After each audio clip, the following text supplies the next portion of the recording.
ordeal that's taken place in Shopian. And now what we are learning is that this particular individual has passed away.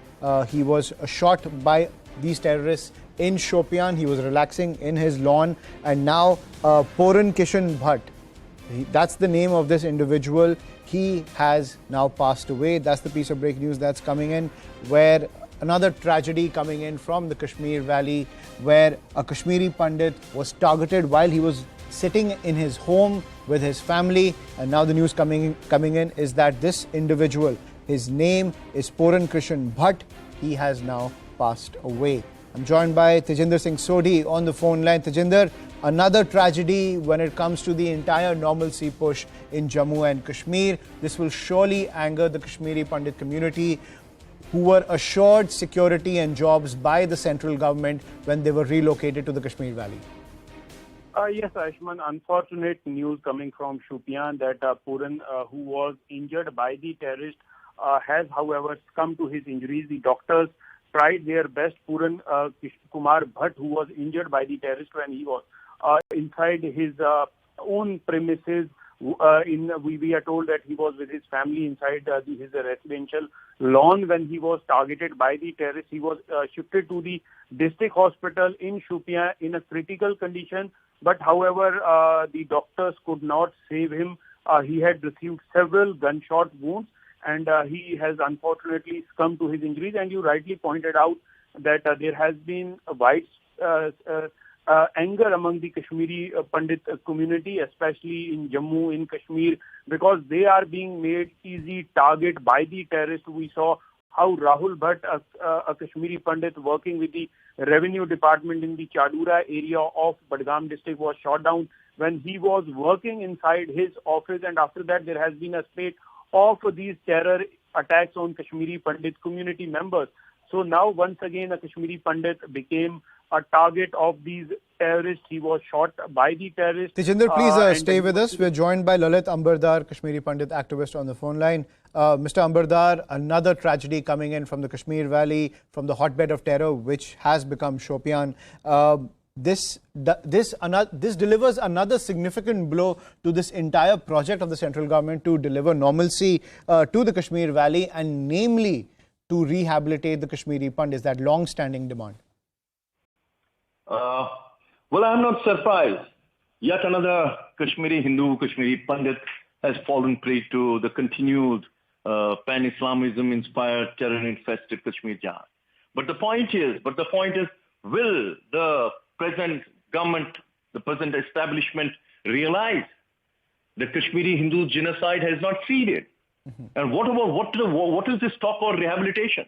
The people who are there, these boys and girls, who about 5,000, 6,000 of them are protesting for the past 6 months, demanding just right to life and right to dignity, because Kashmiri Hindus are being pinpointed, because jihad has evolved into a hybrid war. They are targeting them, picking on them, killing them right in the meetings, school meetings, offices, right while they are sitting amongst the Muslim colleagues. And government of India says they have. Let me say through you to the nation, every Kashmiri Pandit who has returned there, who is so-called working there in Kashmir under duress, that whenever he is killed, his body is brought to Jammu in his home in exile and cremated there. So the Kashmir is a temporary place because they are seeking employment there. They belong to the poor sector of the society. They need jobs, and government of India has pushed them back into the very villages and towns from where their families were evicted 32 years ago. This is injustice. This is, in English, it's called reforma as per the UN Charter on Genocide. Government of India has yet to acknowledge what Kashmiri Hindus suffered was genocide. And yet, this another figure is just going to be another statistics. People will say on your channel today, tomorrow, they will say just, oh, how many? 13, 20, 14? We Kashmiri Hindus are reduced to just statistical figures. Unfortunately, the Prime Minister who took that historical decision of 5th of August 2019, unfortunately, what all is being done in Kashmir goes against the very spirit of 5th of August 2019, because the local administration, local Bharatiya Janata Party unit, local Parivar unit is so much obsessed with elections. They are just misinforming, giving wrong information to the center, and government of India doesn't know what's happening at the ground level. Kashmiri Hindus have become guinea pigs in North Block's continued secular experimentation in Kashmir. I don't know do we go to? Where do we seek justice? Where do we seek justice? Just another. Remember, this will go into the just list of numbers. That's all. Nothing else. And tomorrow, another Rahul Bhatt, another Poran will fall prey to jihad. That I can assure you about it. The way things are. Kashmiri Hindus, Hindu lives do not matter in this country. Right, Mr. Ambardar, the abrogation of Article 370 was a significant move to revamp the status quo in Jammu and Kashmir. We've also seen there has been a crackdown on terror across the Kashmir Valley, gunning down the top commanders of the terror organizations. But at the same time, of course, in that environment, while you're pushing normalcy and cracking down on terror, the security paradigm is still very delicate. In your opinion, shifting all Kashmiri Pandits out of the Kashmir Valley into the Jammu region, the relatively safer region, is the only solution? Listen, first of all, we have to understand, can you talk of rehabilitation of Kashmiri Pandits when not even one rapist, murderer, or mass murderer has ever been charged? Forget about putting them on trial. One trial began against that self-acclaimed, self-confessed butcher of Kashmiri Pandits, that Bita Krate, Farooq Ahmed Dar. One hearing was held.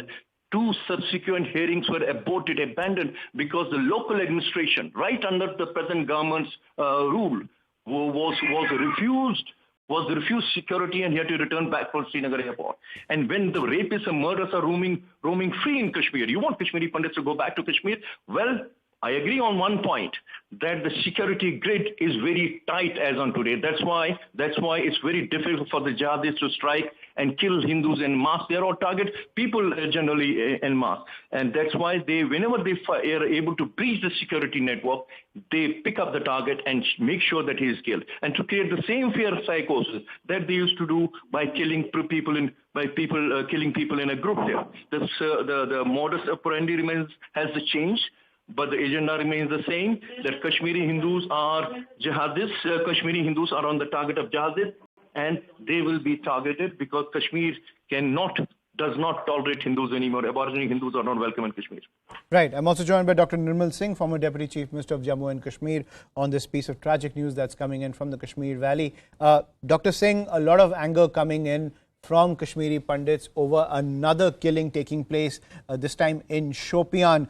Another pitch has come in from the Kashmiri Pandit community that the only way that if you want to develop, if you want to push normalcy in the Kashmir Valley, and if you want the cooperation of the Kashmiri Pandit community, then security has to be paramount. And that demand coming in once again, that Kashmiri Pandits who are in the Kashmir Valley should be shifted to the relatively safer Jammu region. And at the same time, that pitch coming in from Lalit Ambardar also, that you need to prosecute those who were involved in the genocide which took place in the early 1990s.